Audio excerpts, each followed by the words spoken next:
D'après les plaques de Néphi, le livre des Mormons est un abrégé des annales du peuple de Néphi et aussi des Lamanites.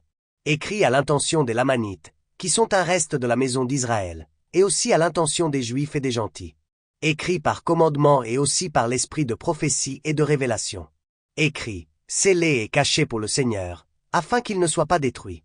Pour paraître, par le don et le pouvoir de Dieu, pour être interprété. Scellé de la main de Moroni et caché pour le Seigneur, pour paraître, en temps voulu, par le ministère des gentils. Interprétation par le don de Dieu. Il comprend aussi un abrégé tiré du livre d'Éther, qui contient les annales du peuple de Jared, lequel fut dispersé à l'époque où le Seigneur confondit la langue des hommes, alors que ceux-ci bâtissaient une tour pour atteindre le ciel. Le but de ce livre est de montrer au reste de la maison d'Israël les grandes choses que le Seigneur a faites pour ses pères, et aussi de lui faire connaître les alliances du Seigneur, qu'il sache qu'il n'est pas rejeté à jamais. Et aussi de convaincre juifs et gentils que Jésus est le Christ, le Dieu éternel, qui se manifeste à toutes les nations. Et maintenant s'il y a des fautes, ce sont les erreurs des hommes. C'est pourquoi ne condamnez pas les choses de Dieu, afin d'être trouvés sans tâche devant le siège du jugement du Christ. Commençons par l'introduction. Le livre de Mormon est un volume d'écriture sainte comparable à la Bible. Il est le compte-rendu des relations de Dieu avec d'anciens habitants de l'Amérique et contient la plénitude de l'Évangile éternel. Il fut écrit, par l'esprit de prophétie et de révélation, par beaucoup de prophètes du temps passé. Leurs paroles, écrites sur des plaques d'or, furent citées et abrégées par un prophète et historien du nom de Mormon. Les annales parlent de deux grandes civilisations. L'une vint de Jérusalem en 600 avenue Jésus-Christ, et se sépara plus tard en deux nations, appelées Néphites et Lamanites. L'une vint de Jérusalem en 600 avenue Jésus-Christ, et se sépara plus tard en deux nations, appelées Néphites et Lamanites. L'autre arriva beaucoup plus tôt, quand le Seigneur confondit les langues à la tour de Babel. Ce groupe porte le nom de Jarédites. Après des milliers d'années, tous furent détruits à l'exception des Lamanites, lesquels comptent parmi les ancêtres des Indiens américains. L'événement culminant du livre de Mormon est le ministère que le Seigneur Jésus-Christ exerça en personne, peu après sa résurrection, parmi les Néphites. Le texte expose la doctrine de l'Évangile, décrit le plan du salut et dit aux hommes ce qu'ils doivent faire pour obtenir la paix dans cette vie et le salut éternel dans la vie à venir. Après avoir terminé ses écrits, Mormon remit le récit à son fils, Moroni, qui ajouta personnellement quelques paroles et cacha les plaques dans la colline Cumorah. Le 21 septembre 1823, ce même Moroni, qui était alors un être glorifié et ressuscité, apparut à Joseph Smith, le prophète, et lui donna des instructions concernant les antiques annales et la traduction qui devait en être faite en anglais. En temps voulu, les plaques furent remises à Joseph Smith, qui les traduisit par le don et le pouvoir de Dieu. Les annales sont maintenant publiées dans de nombreuses langues, et constituent un témoignage nouveau et supplémentaire de ce que Jésus-Christ est le Fils du Dieu vivant, et de ce que tous ceux qui viennent à lui et obéissent aux lois et aux ordonnances de son évangile peuvent être sauvés. À propos de ces annales, Joseph Smith, le prophète, a dit « Je dis aux frères que le livre de Mormon était le plus correct de tous les livres de la terre et la clé de voûte de notre religion, et qu'un homme se rapprocherait davantage de Dieu en suivant les préceptes que par n'importe quel autre livre. » Le Seigneur prit des dispositions pour qu'en plus de Joseph Smith, 11 autres hommes visent de leurs propres yeux les plaques d'or et fussent témoins spéciaux de la véracité et de la divinité du livre de Mormon. On trouvera leurs témoignages ci-après sous les titres Témoignages de 3 témoins et Témoignages de 8 témoins. Nous invitons les hommes du monde entier à lire le livre de Mormon, à méditer dans leur cœur le message qu'il contient et à demander ensuite à Dieu, le Père éternel, au nom du Christ, si le livre est vrai. Ceux qui agiront de cette façon et demanderont avec foi obtiendront, par le pouvoir du Saint-Esprit, le témoignage de sa véracité et de sa divinité. Ceux qui obtiendront ce témoignage divin du Saint-Esprit sauront aussi, par le même pouvoir, que Jésus-Christ est le Sauveur du monde, que Joseph Smith est son révélateur et son prophète en ces derniers jours et que l'Église de Jésus-Christ des saints des derniers jours est le royaume du Seigneur établi de nouveau sur la terre pour préparer la seconde venue du Messie. Voici le témoignage des 3 témoins, qu'ils soient connus de toutes les nations, tribus, langues et peuples à qui cette œuvre parviendra que nous avons vu, par la grâce de Dieu le Père et de notre Seigneur Jésus-Christ, les plaques contenant ces annales, qui sont les annales du peuple de Néphi, et aussi des Lamanites, leurs frères, et aussi du peuple de Jared, venu de la tour de Babel dont il a été parlé. Et nous savons aussi qu'elles ont été traduites par le don et le pouvoir de Dieu, car sa voix nous l'a déclaré. C'est pourquoi nous savons avec certitude que l'œuvre est vraie. Et nous témoignons aussi avoir vu les caractères qui sont gravés sur les plaques, et ils nous ont été montrés par le pouvoir de Dieu et non de l'homme. Et nous déclarons, en toute sincérité, qu'un ange de Dieu est venu du ciel et qu'il a apporté et placé les plaques sous nos yeux, que nous avons contemplé et vu les plaques, ainsi que les caractères qui y étaient gravés. Et nous savons que c'est par la grâce de Dieu le Père et de notre Seigneur Jésus-Christ que nous avons vu ces choses et que nous témoignons que ces choses sont vraies. Et c'est merveilleux à nos yeux. Néanmoins, la voix du Seigneur nous a commandé d'en rendre témoignage. C'est pourquoi, voulant obéir au commandement de Dieu, nous rendons témoignage de ces choses. Et nous savons que si nous sommes fidèles dans le Christ, nous laverons nos vêtements du sang de tous les hommes et que nous serons trouvés sans tache devant le siège du jugement du Christ, et demeurerons éternellement avec lui dans les cieux. Et que l'honneur revienne au Père, et au Fils, et au Saint-Esprit, qui sont un seul Dieu. Amen.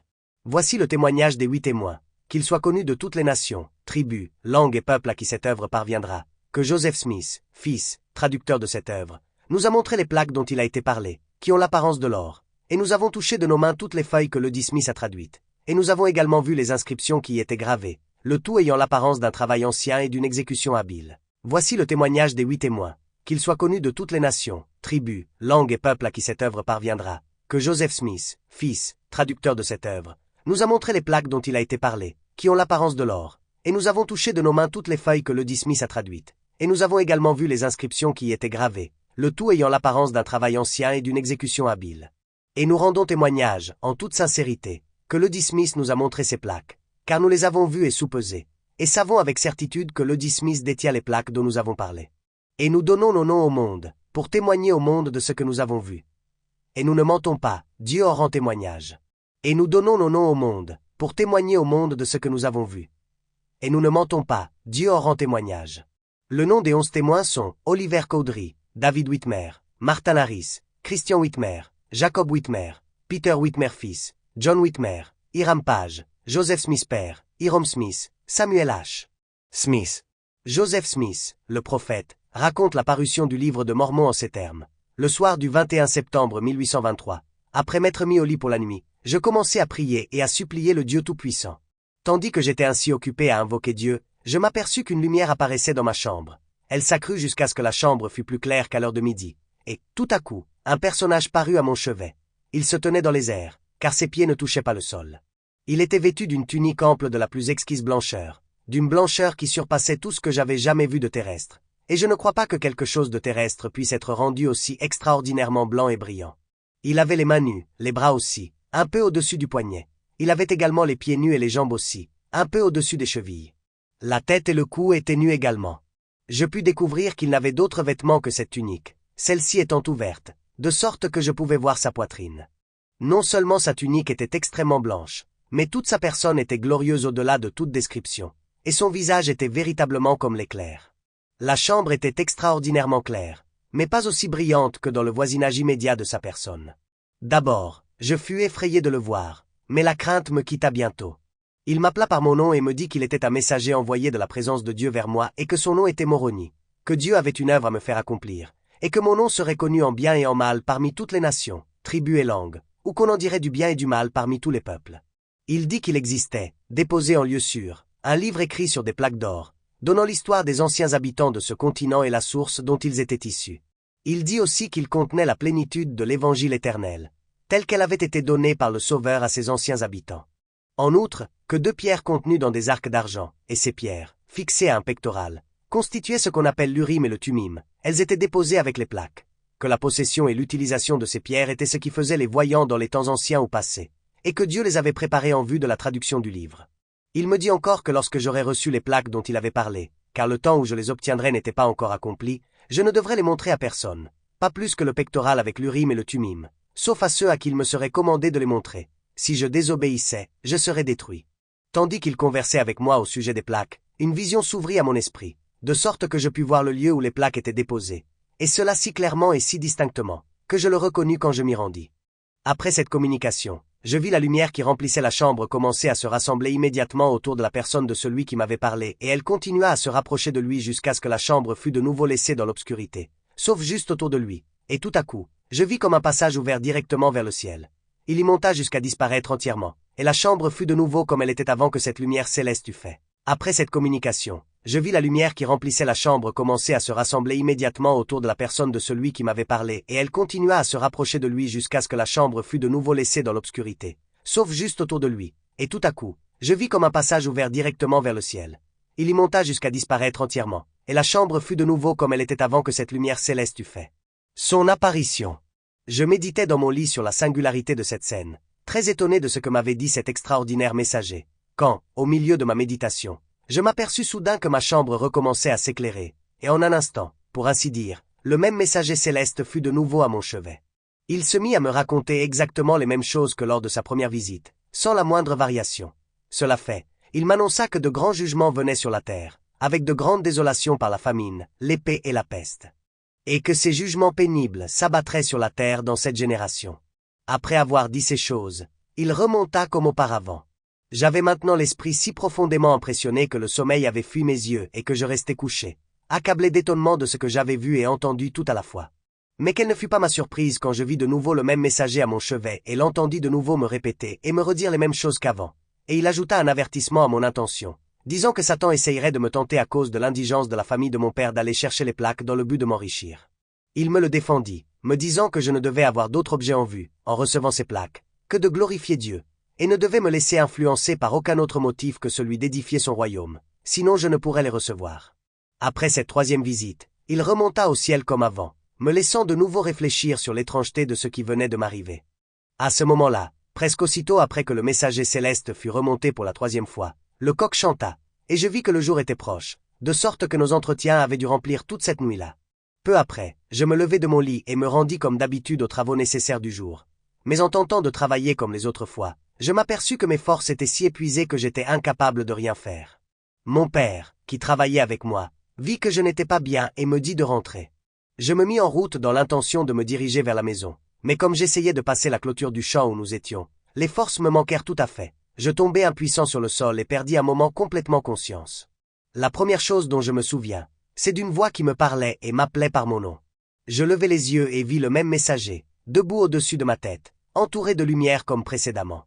Il me répéta alors tout ce qu'il m'avait dit la nuit d'avant et me commanda d'aller trouver mon père et de lui parler de la vision que j'avais eue et des commandements que j'avais reçus. J'obéis. Je retournai vers mon père dans le champ et lui répétai tout. Il me répondit que cela venait de Dieu et me dit d'aller faire ce que le messager me commandait. Je quittai le champ pour me rendre au lieu où le messager m'avait dit que les plaques étaient déposées, et grâce à la netteté de la vision que j'avais eue à son sujet, je reconnus le lieu dès que j'y arrivai. Tout près du village de Manchester, dans le comté d'Ontario-New York, se trouve une colline de dimension considérable, la plus élevée de toutes celles du voisinage. Sur le côté ouest de cette colline, non loin du sommet, sous une pierre de dimension considérable, se trouvaient les plaques, déposées dans une boîte de pierre. Cette pierre était épaisse et arrondie au milieu de la face supérieure et plus mince vers les bords, de sorte que la partie du milieu en était visible au-dessus du sol, tandis que les bords tout autour étaient recouverts de terre. Ayant enlevé la terre, je me procurai un levier que je glissai sous le bord de la pierre, et d'un petit effort, je la soulevai. Je regardai à l'intérieur et j'y vis, en effet, les plaques, l'urim et le tumim, et le pectoral, comme le messager l'avait déclaré. On avait formé la boîte qui les renfermait en assemblant des pierres dans une sorte de ciment. Au fond de la boîte, 2 pierres étaient posées perpendiculairement aux côtés de la boîte, et sur ces pierres étaient les plaques et les autres objets. Je fis une tentative pour les sortir, mais le messager me le défendit et m'informa de nouveau que le moment de les faire paraître n'était pas encore arrivé ni ne le serait avant 4 années à partir de ce jour-là. Mais il me dit de revenir à cet endroit dans 1 an exactement, en comptant à partir de ce jour, qu'il m'y rencontrerait, et de continuer ainsi jusqu'à ce que fût venu le moment d'obtenir les plaques. Je fis une tentative pour les sortir, mais le messager me le défendit et m'informa de nouveau que le moment de les faire paraître n'était pas encore arrivé ni ne le serait avant 4 années à partir de ce jour-là. Mais il me dit de revenir à cet endroit dans 1 an exactement, en comptant à partir de ce jour, qu'il m'y rencontrerait, et de continuer ainsi jusqu'à ce que fût venu le moment d'obtenir les plaques.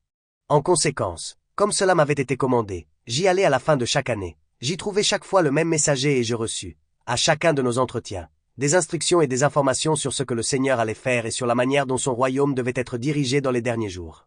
Enfin, le moment de recevoir les plaques, l'urim et le tumim et le pectoral, arriva. Le 22 septembre 1827, je me rendis, comme d'habitude, à la fin d'une nouvelle année, au lieu où ils étaient déposés, et le même messager céleste me les remit avec cette consigne, que j'en serais responsable, que si je les perdais par insouciance ou négligence de ma part, je serais retranché, mais que si j'employais tous mes efforts à les conserver jusqu'à ce que lui, le messager, vînt les réclamer, il serait protégé. Le 22 septembre 1827, je me rendis, comme d'habitude, à la fin d'une nouvelle année, au lieu où ils étaient déposés, et le même messager céleste me les remit avec cette consigne, que j'en serais responsable, que si je les perdais par insouciance ou négligence de ma part, je serais retranché, mais que si j'employais tous mes efforts à les conserver jusqu'à ce que lui, le messager, vînt les réclamer, il serait protégé. Je découvris bientôt la raison pour laquelle j'avais reçu la consigne si stricte de les garder en sûreté, et pourquoi le messager avait dit que, quand j'aurais fait ce qui était exigé de moi, il les réclamerait. En effet, aussitôt que l'on sut que je les avais, les efforts les plus acharnés furent déployés pour me les enlever. On eut recours, dans ce but, à tous les stratagèmes qu'on pouvait imaginer. La persécution devint plus violente et plus acharnée qu'avant, et des multitudes étaient continuellement aux aguets pour me les enlever, si possible. Mais par la sagesse de Dieu, ils restèrent en sécurité entre mes mains jusqu'à ce que j'eusse accompli par eux ce qui était requis de moi. Lorsque, selon ce qui avait été convenu, le messager les réclama, je les lui remis. Et c'est lui qui en a la garde jusqu'à ce jour, 2 mai 1838. Vous trouverez un récit plus complet dans Joseph Smith, Histoire, dans la Perle de Grand Prix. Les annales antiques ainsi sorties de la terre comme la voix d'un peuple parlant de la poussière et traduites en langage moderne par le don et le pouvoir de Dieu, comme l'atteste la voix de Dieu, furent publiées pour la première fois en 1830 sous le titre anglais, The Book of Mormon. Le livre de Mormon est constitué des annales sacrées de peuples de l'Amérique ancienne et était gravé sur des plaques de métal. Le livre a été compilé à partir des sources suivantes. Premièrement, les plaques de Néphi, qui étaient de deux sortes, les petites plaques et les grandes plaques. Les premières étaient plus particulièrement consacrées aux questions spirituelles et au ministère et aux enseignements des prophètes, tandis que les dernières étaient surtout affectées à l'histoire profane des peuples intéressés. Toutefois, à partir de l'époque de Mosia, les grandes plaques continrent aussi des textes d'une grande importance spirituelle. Deuxièmement, les plaques de Mormon, qui consistent en un abrégé des grandes plaques de Néphi, fait par Mormon, avec de nombreux commentaires. Ces plaques contenaient aussi la suite de l'histoire écrite par Mormon et des ajouts de son fils Moroni. Troisièmement, les plaques d'Éther, qui présentent l'histoire des Jarédites. Ces annales furent abrégées par Moroni, qui inséra ses commentaires personnels et intégra ces annales à l'ensemble de l'histoire sous le titre Livre d'Éther. Quatrièmement, les plaques d'Airain, apportées de Jérusalem par le peuple de Léhi en 600 avant Jésus-Christ. Elles contenaient les 5 livres de Moïse, et aussi une histoire des Juifs depuis le début, jusqu'au commencement du règne de Sédécia, roi de Juda, et aussi les prophéties des saints prophètes. Beaucoup de passages de ces plaques, qui citent Ésaïe et d'autres prophètes bibliques et non bibliques, apparaissent dans le livre de Mormon. Le livre de Mormon comprend 15 grandes parties ou divisions appelées, à une exception près, livres, portant habituellement le nom de leur auteur principal. La première partie, les 6 premiers livres, finissant avec Omni, est la traduction des petites plaques de Néphi. Entre les livres d'Omni et de Mosia, il y a une insertion appelée Paroles de Mormon. Cette insertion relie les annales gravées sur les petites plaques à l'abrégé des grandes plaques fait par Mormon. La partie la plus longue, de Mosia à Mormon, chapitre 7 inclus, est la traduction de l'abrégé des grandes plaques de Néphi fait par Mormon. La partie finale, de Mormon, chapitre 8, à la fin du volume, fut gravée par Moroni, fils de Mormon, qui, après avoir terminé les annales de la vie de son père, fit l'abrégé des annales jarédites, sous le titre Livre d'Éther, et ajouta plus tard les parties connues sous le titre Livre de Moroni. En vers 421 après Jésus-Christ, Moroni, dernier des prophètes historiens néphites, scella les annales sacrées et les cacha pour le Seigneur, pour qu'elles parussent dans les derniers jours, comme le prédit la voix de Dieu par l'intermédiaire de ses prophètes d'autrefois. En 1823 de notre ère, ce même Moroni, qui était alors ressuscité, rendit visite au prophète Joseph Smith et lui remit plus tard les plaques gravées. À propos de la présente édition, la page de titre originale qui précède immédiatement la table des matières est tirée des plaques et fait partie du texte sacré. Les introductions qui ne sont pas en italique, comme dans un Néphi et juste avant le chapitre 9 de Mosia, font aussi partie du texte sacré. Les introductions en italique, comme les chapeaux de chapitre, ne font pas partie du texte, mais sont des aides à l'étude ajoutées pour faciliter la lecture. De petites erreurs dans le texte se sont perpétuées dans les précédentes éditions anglaises du livre de Mormon. La présente édition contient les corrections qui semblent appropriées pour rendre le texte conforme aux manuscrits antérieurs à la publication et aux premières éditions publiées par Joseph Smith, le prophète. 2 Néphi 27 parle des ténèbres et de l'apostasie qui couvriront la terre dans les derniers jours. Le livre de Mormon paraîtra.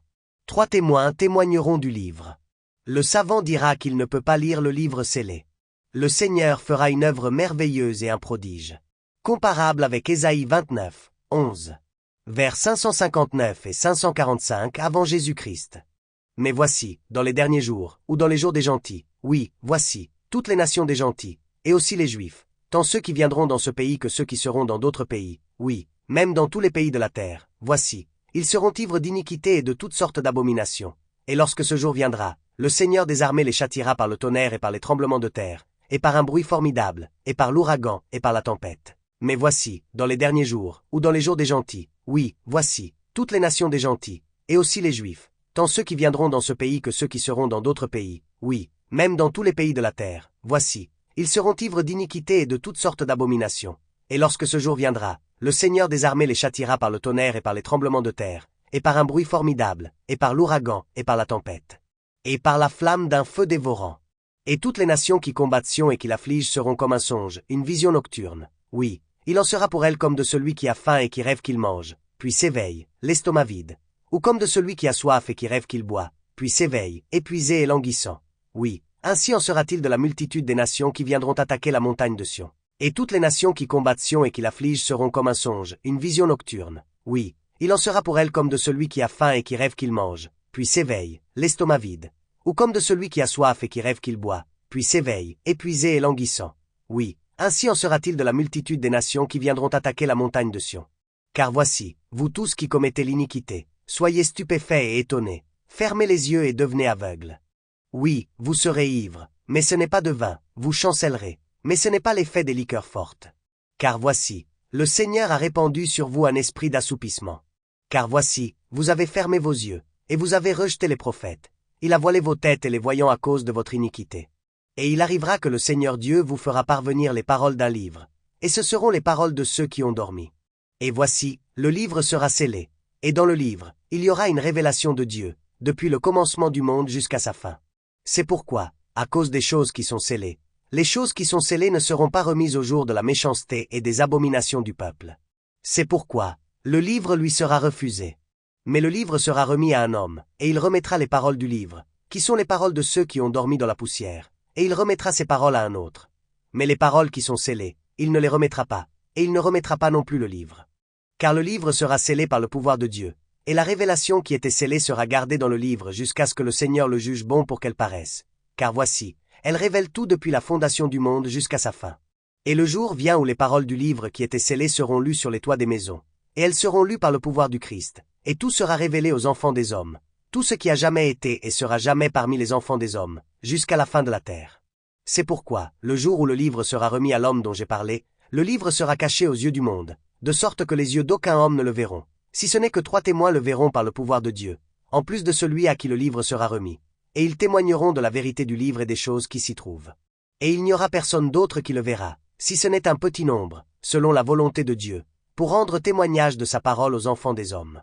Car le Seigneur Dieu a dit que les paroles des fidèles parleraient comme si elles venaient des morts.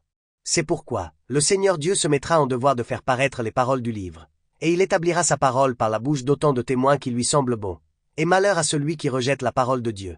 Mais voici, il arrivera que le Seigneur Dieu dira à celui à qui il remettra le livre, « Prends ces paroles qui ne sont pas scellées et remets-les à un autre, afin qu'il les montre au savant, disant, lis ceci, je te prie. » Et le savant dira, « Apporte le livre ici, et je les lirai. » Or, c'est à cause de la gloire du monde et pour obtenir du gain qu'ils diront cela, et non pour la gloire de Dieu. Et l'homme dira, « Je ne peux pas apporter le livre, car il est scellé. » Alors le savant dira, « Je ne peux pas le lire. » C'est pourquoi, il arrivera que le Seigneur Dieu remettra de nouveau le livre et les paroles qu'il contient à celui qui n'est pas savant. Et l'homme qui n'est pas savant dira, « Je ne suis pas savant. » Alors le Seigneur Dieu lui dira, « Les savants ne les liront pas, car ils les ont rejetés, et je suis capable de faire ma propre œuvre. C'est pourquoi, tu liras les paroles que je te donnerai. Ne touche pas aux choses qui sont scellées, car je les ferai paraître lorsque je le jugerai bon, car je montrerai aux enfants des hommes que je suis capable de faire ma propre œuvre. C'est pourquoi, lorsque tu auras lu les paroles que je t'ai commandé de lire et obtenu les témoins que je t'ai promis, alors tu scelleras de nouveau le livre et tu le cacheras pour moi, afin que je préserve les paroles que tu n'as pas lues, jusqu'à ce que je juge bon, dans ma sagesse, de tout révéler aux enfants des hommes. Car voici, je suis Dieu, et je suis un Dieu de miracles, et je montrerai au monde que je suis le même hier, aujourd'hui, et à jamais, et je ne travaille parmi les enfants des hommes que selon leur foi. Et en outre, il arrivera que le Seigneur dira à celui qui lira les paroles qui lui seront remises, « Quand ce peuple s'approche de moi, il m'honore de la bouche et des lèvres. Mais son cœur est éloigné de moi, et la crainte qu'il a de moi n'est qu'un précepte de tradition humaine. C'est pourquoi je vais me mettre à faire une œuvre merveilleuse parmi ce peuple, oui, une œuvre merveilleuse et un prodige, car la sagesse de ces sages et de ces savants périra, et l'intelligence de ces hommes intelligents disparaîtra. Et malheur à ceux qui cachent leurs desseins pour les dérober au Seigneur, qui font leurs œuvres dans les ténèbres, et qui disent, qui nous voit et qui nous connaît. Et ils disent aussi, votre façon de retourner les choses sera estimée comme l'argile du potier.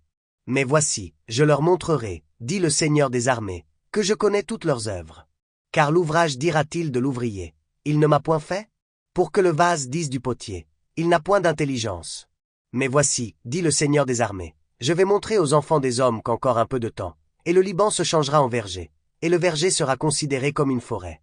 En ce jour-là, les sourds entendront les paroles du livre, et, délivrés de l'obscurité et des ténèbres, les yeux des aveugles verront. Les malheureux se réjouiront de plus en plus, et leur joie sera dans le Seigneur, et les pauvres feront du Saint d'Israël le sujet de leur allégresse. Car assurément, comme le Seigneur vit, ils verront que le violent ne sera plus, le moqueur aura fini, et tous ceux qui veillaient pour l'iniquité seront exterminés. Ceux qui condamnaient les autres en justice, tendaient des pièges à qui défendaient sa cause à la porte, et violaient par la fraude les droits de l'innocent. C'est pourquoi, ainsi parle le Seigneur à la maison de Jacob, lui qui a racheté Abraham. Maintenant Jacob ne rougira plus, maintenant son visage ne pâlira plus. Car, lorsque ses enfants verront au milieu de l'œuvre de mes mains, ils sanctifieront mon nom, ils sanctifieront le Saint de Jacob, et ils craindront le Dieu d'Israël. Ceux dont l'esprit s'égarait acquerront de l'intelligence, et ceux qui murmuraient recevront instruction. 2 Néphi 29 nous dit que beaucoup de gentils rejetteront le livre de Mormon. Ils diront, il ne nous faut pas davantage de Bible. Le Seigneur parle à beaucoup de nations. Il jugera le monde d'après les livres qui seront écrits. Mais voici, il y en aura beaucoup, en ce jour-là où je me mettrai en devoir de faire une œuvre merveilleuse parmi eux, afin de me souvenir des alliances que j'ai faites avec les enfants des hommes, afin d'étendre une seconde fois ma main pour recouvrer mon peuple qui est de la maison d'Israël, et aussi afin de me souvenir des promesses que je t'ai faites, à toi, Néphi, et aussi à ton père, que je me souviendrai de votre postérité, et que les paroles de votre postérité iraient de ma bouche. Mais voici, il y en aura beaucoup, en ce jour-là où je me mettrai en devoir de faire une œuvre merveilleuse parmi eux, afin de me souvenir des alliances que j'ai faites avec les enfants des hommes, afin d'étendre une seconde fois ma main pour recouvrer mon peuple qui est de la maison d'Israël, et aussi afin de me souvenir des promesses que je t'ai faites, à toi, Néphi, et aussi à ton père, que je me souviendrai de votre postérité, et que les paroles de votre postérité iraient de ma bouche. Votre postérité, et mes paroles siffleront jusqu'aux extrémités de la terre, comme bannière pour mon peuple qui est de la maison d'Israël. Et parce que mes paroles siffleront, beaucoup de gentils diront, une Bible. Une Bible. Nous avons une Bible, et il ne peut y avoir davantage de Bibles. Mais ainsi dit le Seigneur Dieu, ô insensés, ils auront une Bible, et elle sortira des Juifs, le peuple ancien de mon alliance. Et comment remercient-ils les Juifs de la Bible qu'ils reçoivent d'eux? Oui, qu'entendent les gentils par là? Se souviennent-ils des labeurs, et des travaux, et des peines des Juifs, et de leur diligence vis-à-vis de moi à apporter le salut aux gentils? Aux gentils, vous êtes-vous souvenus des Juifs, le peuple ancien de mon alliance? Non, mais vous les avez maudits, et les avez haïs, et n'avez pas cherché à les recouvrer. Mais voici, je ferai retomber ces choses sur votre tête. Car moi, le Seigneur, je n'ai pas oublié mon peuple. Insensé, qui dira, une Bible, nous avons une Bible, et nous n'avons pas besoin de davantage de Bible. Avez-vous obtenu une Bible autrement que par les Juifs? Ne savez-vous pas qu'il y a plus d'une nation? Ne savez-vous pas que moi, le Seigneur, votre Dieu, j'ai créé tous les hommes, et que je me souviens de ceux qui sont dans les îles de la mer, et que je règne dans les cieux en haut et sur la terre en bas, et que je fais parvenir ma parole aux enfants des hommes, oui, à toutes les nations de la terre? Pourquoi murmurez-vous parce que vous allez recevoir davantage de ma parole? Ne savez-vous pas que le témoignage de 2 nations est le témoignage pour vous que je suis Dieu, que je me souviens d'une nation comme d'une autre? C'est pourquoi, je dis les mêmes paroles à une nation qu'à l'autre. Et lorsque les 2 nations s'uniront, les témoignages des 2 nations s'uniront aussi. Et je fais cela afin de prouver à beaucoup que je suis le même hier, aujourd'hui et à jamais, et que j'envoie mes paroles selon mon bon plaisir. Et parce que j'ai dit une parole, vous ne devez pas supposer que je ne peux pas en dire une autre, car mon œuvre n'est pas encore finie, et elle ne le sera pas avant la fin de l'homme, ni à partir de ce moment-là, ni jamais. C'est pourquoi, parce que vous avez une Bible, vous ne devez pas penser qu'elle contient toutes mes paroles, et vous ne devez pas non plus penser que je n'en ai pas fait écrire davantage. Car je commande à tous les hommes, à la fois à l'est et à l'ouest, et au nord et au sud, et dans les îles de la mer, qu'ils écrivent les paroles que je leur dis. Car c'est d'après les livres qui seront écrits que je jugerai le monde, chacun selon ses œuvres, selon ce qui est écrit. Car voici, je parlerai aux Juifs, et ils l'écriront, et je parlerai aussi aux Néphites, et ils l'écriront, et je parlerai aussi aux autres tribus de la maison d'Israël, que j'ai emmenées, et elles l'écriront, et je parlerai aussi à toutes les nations de la terre, et elles l'écriront. Et il arrivera que les Juifs auront les paroles des Néphites, et les Néphites auront les paroles des Juifs, et les Néphites et les Juifs auront les paroles des tribus perdues d'Israël, et les tribus perdues d'Israël auront les paroles des Néphites et des Juifs. Et il arrivera que mon peuple, qui est de la maison d'Israël, sera rassemblé chez lui dans les pays de ses possessions, et ma parole sera aussi rassemblée en une seule. Et je montrerai à ceux qui combattent ma parole et mon peuple, qui est de la maison d'Israël, que je suis Dieu et que j'ai fait alliance avec Abraham, que je me souviendrai de sa postérité à jamais. Je terminerai en disant que Ésaïe 29, 11, fait allusion à Joseph Smith, tout comme Ésaïe 29, 12, fait allusion au prophète de l'islam. La Bible dit, toute la révélation est pour vous comme les mots d'un livre cacheté que l'on donne à un homme qui sait lire, en disant, lis donc cela. Et qui répond, je ne le puis, car il est cacheté. Ou comme un livre que l'on donne à un homme qui ne sait pas lire, en disant, lis donc cela. Et qui répond, je ne sais pas lire. Le Coran dit dans sa sourate 16, et nous avons envoyé un messager à chaque nation. Tu serviras Dieu et tu éviteras le mal. Certains d'entre eux étaient guidés par Dieu, et certains méritaient d'être mal orientés.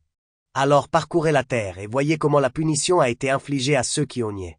La Bible est une bibliothèque en soi, un répertoire, une encyclopédie. Ce n'est donc pas invraisemblable qu'elle mentionne par allusion le prophète de l'islam, bien que ce dernier ne soit pas un fervent supporteur de Christ. La Bible nous parle d'entités démoniaques, d'abominations et d'antichrist. Pourquoi ne nous parlerait-elle pas allègrement de ce que la religion de l'islam va faire son essor et son apparition? Qu'elle soit la religion d'un faux Dieu, soit. Qu'elle soit la religion du diable, soit. Les Juifs ont toujours vécu avec des peuples qui croyaient en des fausses divinités, allant des pharaons d'Égypte, à Moloch, puis à Baal. Pour ne citer que ces trois-là. Et non, Mohammed n'est pas le dernier prophète puisque Joseph Smith lui est postérieur. Je rétablis la vérité.